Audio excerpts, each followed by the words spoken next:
You've got to have more reason for it, like value growth, income, cash flow. So to give you an example, Microsoft, Amazon, and all the rest of them ticked our boxes on this.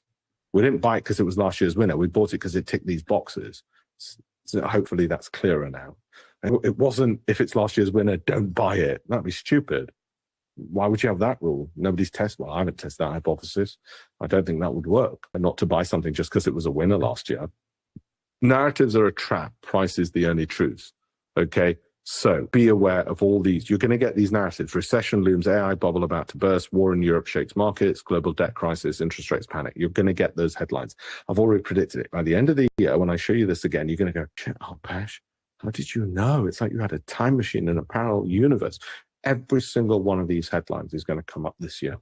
I've been into the future. I've seen it. Trust me, it's going to come up and you're going to panic. Don't. Problems we're trying to solve are these, as you will know. Okay, it's been an hour. I've got to cut it off soon. It's supposed to be 45 minutes. Poor performing fund managers. How do we solve that? We make sure you've got all 10,000 stocks we go through, and I'll go through some of the stocks in a second that I've got. Fund managers being crap at their job because they can pick from a narrow gene pool, but they get paid high fees to lie to you that that's going to work. Eugene Fama, Nobel Prize winner, proved to them that they're lying.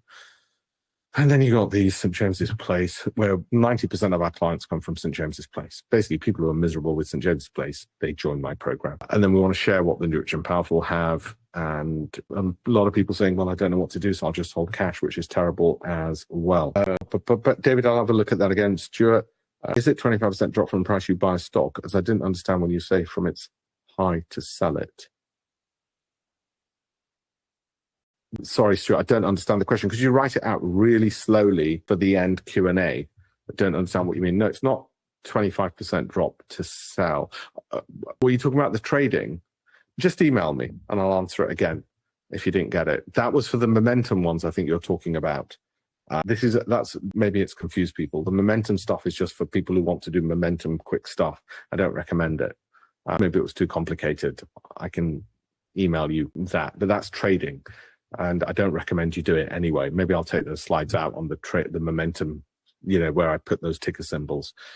Maybe it's confused people. How we do it, very simple. You filter down, you create a portfolio. The biggest thing in a portfolio to look for is not how it's done in the past, because there's no guarantee of the future.